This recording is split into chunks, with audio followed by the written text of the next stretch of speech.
Welcome to Surgeon Syndicate. If you're paying attention, you know that you only make money when you work. It might be great money, but it's dependent on you. The information on this podcast will help you solve that. We interview experts and provide analysis into financial freedom through commercial real estate. Why? To help physicians like you thrive. Let's dive in. Welcome back to the show and the second half of our conversation here with Eunicia. We're talking today more about putting the tools that maybe some of the people we would consider the ultra wealthy have, and things from family offices to work more in the realm that physicians can access. And so where I'd like to jump back into this conversation, because as I came, I grew up in a working class family. And so, I don't even know if my parents had any individual stock accounts, but there's a lot of other places out there that money can go. And a lot of these are really scary because it feels like, if you've heard of them at all, it was probably on the news about something bad happening related to it. And then we get scared to go there.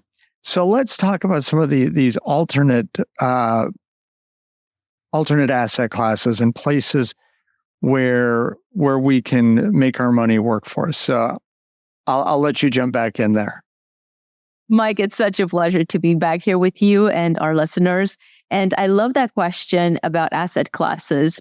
But before we dive into that, I'd like to take us back to our conversation from previously, because as you may recall, the question isn't always necessarily the asset class. It's the way I look at it is what needs to happen with the money so that we minimize our financial leakage. We minimize the amount of money that gets siphoned through those cracks that we don't even see.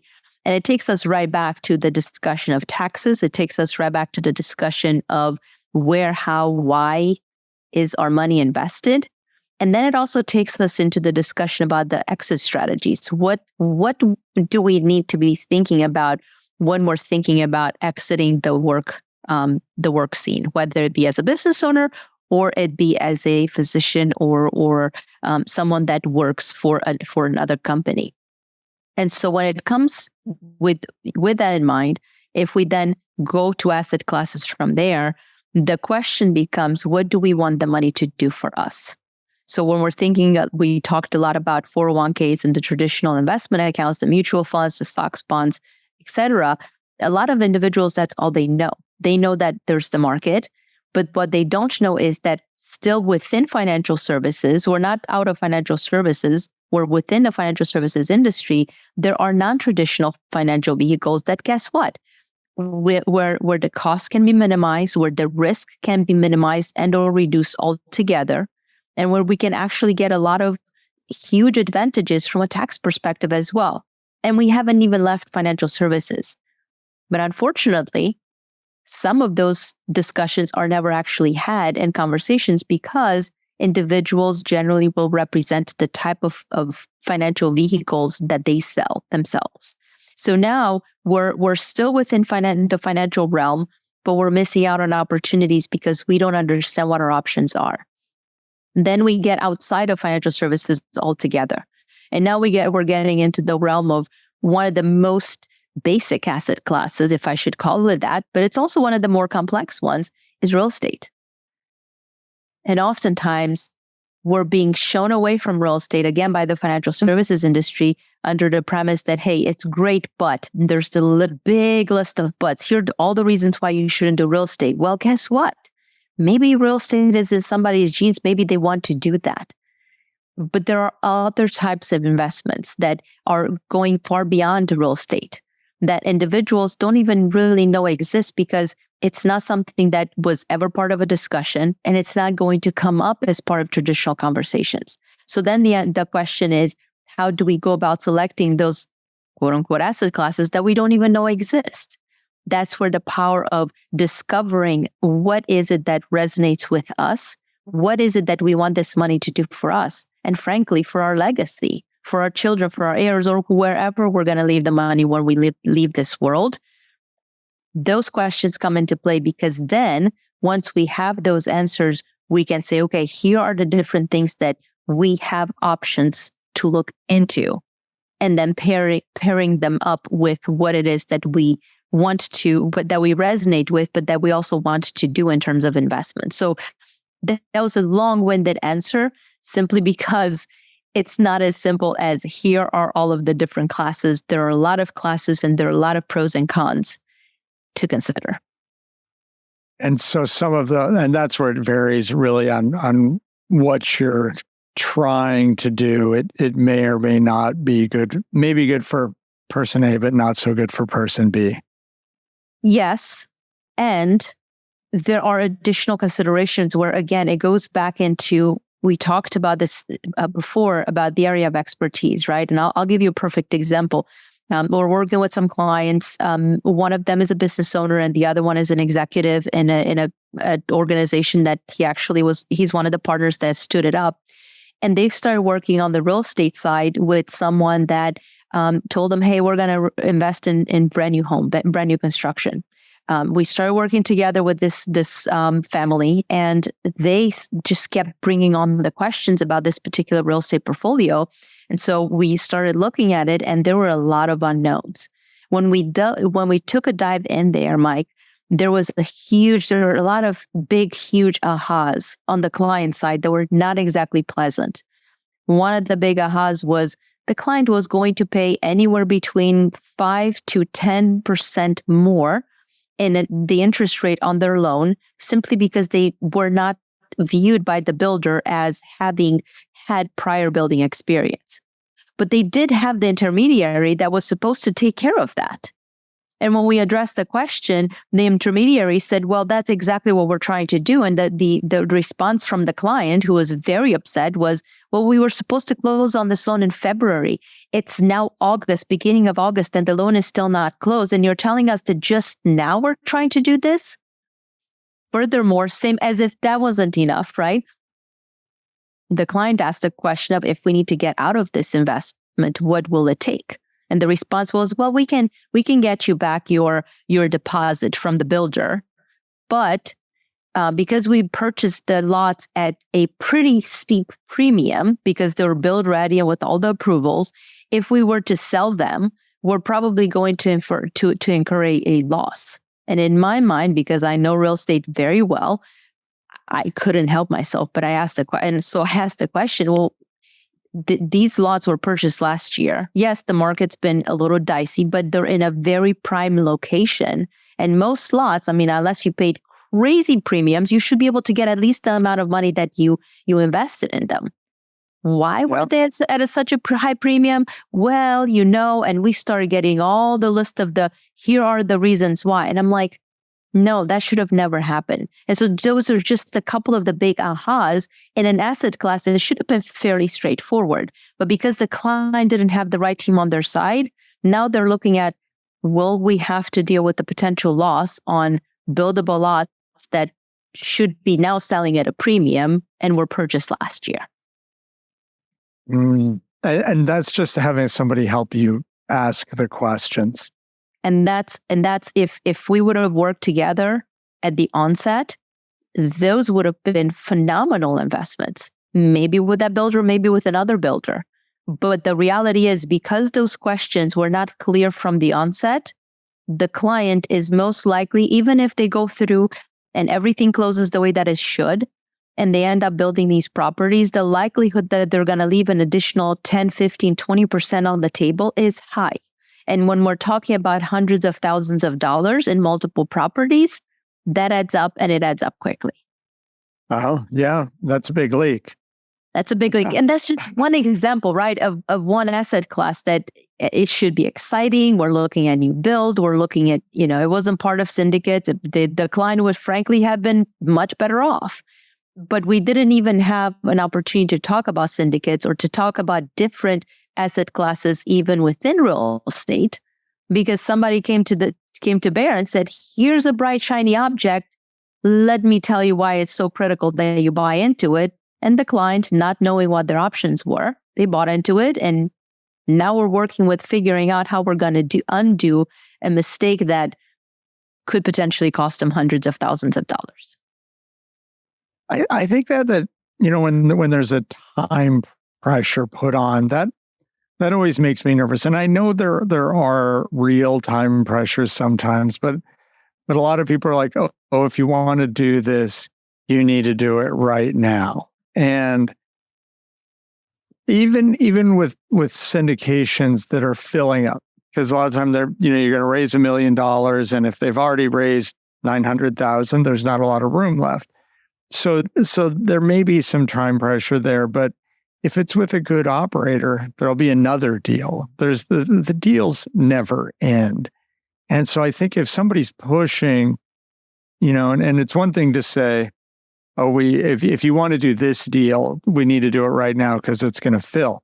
But then if they say, but that's okay, you don't have to get in on this deal. If you have more questions, if you want to, there's going to be more things coming down the line. I like those people better because I don't know, it feels when they're trying to help you understand what's going on rather than you got to move right now on this. It's that pressure, it never feels good. As a matter of fact, that's one of the things that pushed me to do what I do and to hyper specialized on the clientele that we specialize and we work with, as well as the strategies that we work with for that reason. Because once upon a time, I too felt very pressured.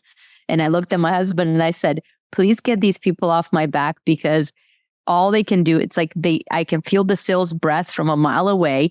They won't give up. They won't give me the answers. Not that I'm looking for, but they won't clarify my questions. It feels like we're constantly chasing our tail. I can't do that.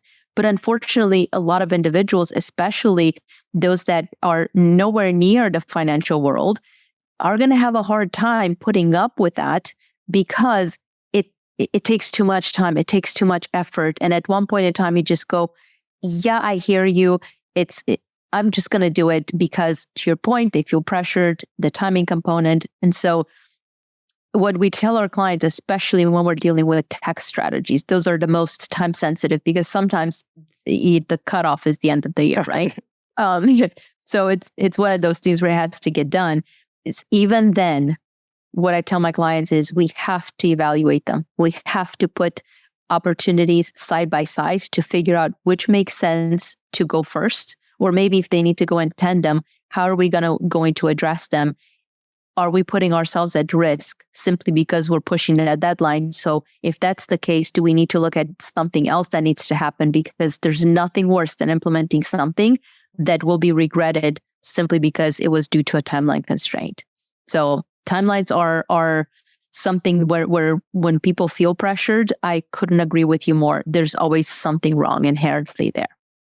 If there's a timeline constraint, like you said, with taxes stuff, I think if somebody can't explain to you why there's a time pressure and what the alternative to not acting on it is, if it's just you need to buy this and you need to do it now, that's different than, okay, this opportunity is going to end or we got a tax year ending versus some of those other things. And I guess I've always found the people that want to delve into your questions are typically a step ahead, at least, of the people who want to sidestep questions and let's just get it done. Absolutely. There's a reason why doctors, physicians, highly skilled professionals, even in the business world, are afraid of trusting individuals in the financial services industry. I don't fault them, which is why when somebody comes to me, and I can't tell you how many times people ask me the question of why should I trust you? My answer is you shouldn't. You should not trust me because the things that I like for my own self may not be suitable for you. They may be, they may be not. And it's funny, I've played this with several clients where prior to them joining us, they would say, but please just tell me, what are the things that you like to do? That's why I'm not going into very specifics, right? And the answer is, I'm not going to do that because the moment I do that, I'm doing you a disservice. So then after we would start working together, they would say, okay, now we're working together. Tell me what it is that you like to do, you like to invest in. Before actually going through, we have a very robust methodology that we walk our clients through so that they feel empowered. At the end of the day, the client, you need to feel empowered.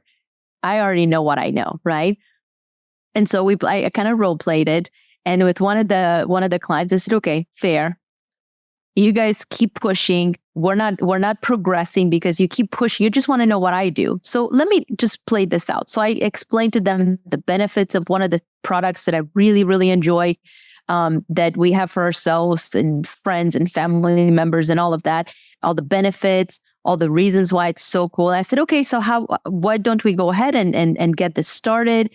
And we'll go through it and everything will feel good. And then you guys will have a chance to enjoy the same thing that I enjoy. And I paused and I said, how did that feel? Did that feel at least a little bit salesy? And they're like you could tell that they just kind of pulled back via Zoom. They pulled back and the response was just a little bit. I said, and I didn't even sell it. All I did is I just told you all the reasons why it excites me. It makes me happy. Now, in order for this to be fair to you, you do need to understand that it's there, but we need to look at the pros and the cons. Pros and the cons on its own, and pros and cons when we're comparing it with something else where the same amount of money could be going. And they went, oh, now we understand. But unless people go through that and they have permission to not feel sold, they don't understand that it's okay. As a matter of fact, they shouldn't be sold. They should understand what the options are before there's any conversation of put your money here or do something else with it over there. I love that answer. Okay. So when I'm just going to step back to refocus this on doctors, because I know you've worked with a good number of doctors, and it was a doctor friend of mine who connected us to begin with. What are some of, I guess I'm trying to be general here, where you've been trying to tell me that sometimes you can't be general, biggest mistakes that doctors make in their financial plan?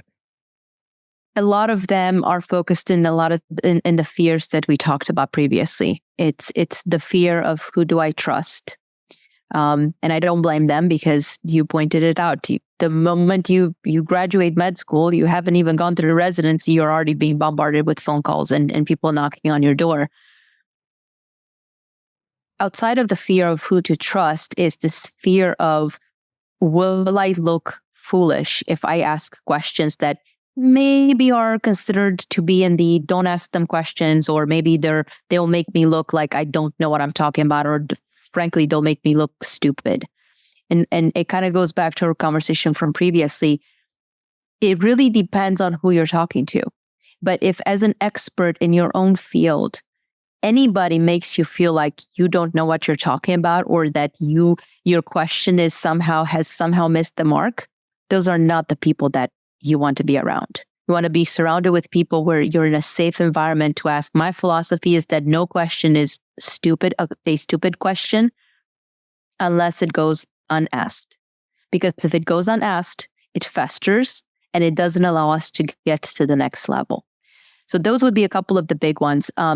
The other thing that I would say is the fear, and this comes more from having a lot of medical professionals in our family, doctors, physicians, and understanding their mindset, and having spoken to them at length or with them at length about what happens in the medical community, is this fear of, can I trust somebody else? I have a great example. A family of physicians, husband and wife, spoke at length. They loved everything that they heard. They hated what their parents had done, hated what was happening with their own financial portfolio.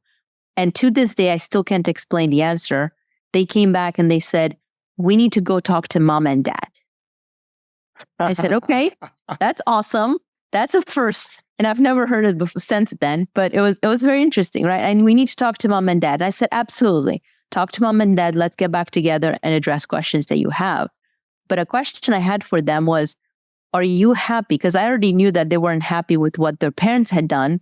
And the prior financial planners and advisors they had used were referred on by their parents on both sides, right? Said, we're not happy with mom and dad, what mom and dad did. And mom and dad don't know that there's something different out there, because what we do is very different. Then how is it going to help us if we go back to mom and dad? Wouldn't it be better to maybe bring mom and dad into the conversation? Yeah, because if you go back and you're like, hey, mom and dad, and all mom and dad ever did was have a pension or a 401k. And you're like, well, we've been looking at some other things. We're thinking about buying an industrial warehouse. What do you think, mom and dad? Mom and dad are gonna... Exactly. You said another thing, and I think this helps a lot of docs because you come from a family of physicians. And I think as docs, we feel like people don't understand us a lot, that you don't understand, that you kind of get this like, well, I have to get deep in other people's emotions and their concerns. And everybody thinks I've got it made, but they don't know that, Medicare's over there with a chisel on my income every year. That there's all these kind of doctor-specific stresses. And I always found that, when you talk to somebody who's like, okay, my dad and my brother and my sister are all doctors, and we have these, I listened to these conversations at every Thanksgiving. So how many doctors are you in your family? Just on my husband's side, we've got 4. So it's very interesting. Nonetheless, when we get, we've nurse practitioners and other medical professionals, but just on the doctor side, and it's definitely interesting, both medical topics as well as business topics and whatever else comes up. They're very unique mindsets, just based on the fact that they are in the medical environment and they're surrounded by other doctors, and the mindset, and it's very different than just simple business owners or more diverse business owners. So what kind of difference, because you mentioned a nurse practitioner, and this is a huge, the healthcare field is changing, and the number of and importance of nurse practitioners and physicians assistants and CRNAs or nurse anesthetists is growing hugely. Do you see a difference in their approaches and how they think, or are they kind of following right along with the same pitfalls doctors fall into? It's some of the same pitfalls. What I see is there's a pretty big discrepancy depending on the area of specialty and how much the level of income. There's a pretty big division even within the medical professionals based on the level of expertise, the income on an annual basis at a family level. Oftentimes there's certain topics, it almost feels like they're better not spoken because there's a taboo, right? If they make more money, that they're being looked at in a certain way. If they make less money, the ones that make more money look at their counterparts with, oh, well, you wouldn't understand because we've got bigger problems. One of the things that comes up, and it's always hilarious, and this is not family, this is just broader, is we make too much money for our kids to go to college scotch-free. And in my mind, I'm thinking that's wonderful. Little do you know that most of the uber wealthy actually don't end up paying for their children's college education. But sure, we may be the $500,000, maybe up to $1.5 million. And we feel compelled that we have to do all of these things to provide support to everybody else around us, because physicians and doctors in general have a huge giving heart. My philosophy is we need to give. We give a lot, but I want to give in a way that is meaningful to me, that addresses needs that I see in society. I don't want to just sponsor the people that don't want to go to work because we're during COVID and they get paid a whole lot more by staying at home and not going to work, right? Because of the unemployment benefits. And so it's all about our mentality, our mindset, and realizing that just because we make a lot of money doesn't mean, or we save on taxes and we optimize how we build wealth. We're not robbing somebody else of their wealth. We're not robbing somebody else of their socialized assistance. What we do is we realign, and now instead of saying, "Hey, we're wanting to sponsor a system," again, this comes from the heart of giving. We want to dive into a system and give back into a system that incentivizes the wrong behaviors. We can have a focus on incentivizing the right behaviors. We can change the trajectory of our children's future. They have the choice to say, listen, if they want to go down the path of becoming doctors, they can and they should, but that has to come from a place where it's because that's what they want to do, not because it pays well. Oftentimes people just, they're not able to make those distinctions because historically, either they come from a family of physicians or they don't. And there are, again, the discrepancies in income can play a huge role in how, in mindset and how folks look at wealth and wealth creation. That's an interesting, and how you look at what you do, that when you feel like you have to make the money and you got to maximize the money, it can start to change the way you look at what you're doing. And you may have gone into medicine for one reason, but now that you're like, okay, now I got to send my kids to private school and now I got to pay for them to go to college. And we have to live in a nice house and drive a nice car. And then if you're like, well, now I have to push so hard at work that now I'm not enjoying being a doctor. And it can change the whole thing. And I guess for me, that's part of why we're doing this podcast, is that if you change that to where you have alternate income streams, or you see your wealth growing because now it's managed better, it takes that pressure away, that you don't feel like you have to go in and work more or see more patients. You can practice the way you want to. And if you have to change jobs or whatever because of that, you can. And I think it leads to better patient care too. It leads to healthier doctors and healthier patients. So it's a great lead in there. You said one other thing about incentivizing that I heard one tax planner say once. And the whole point of their talk was that we often hear about tax things, tax strategies, and people think of them like, oh, they're cheating the system, or they're somehow not paying your fair share.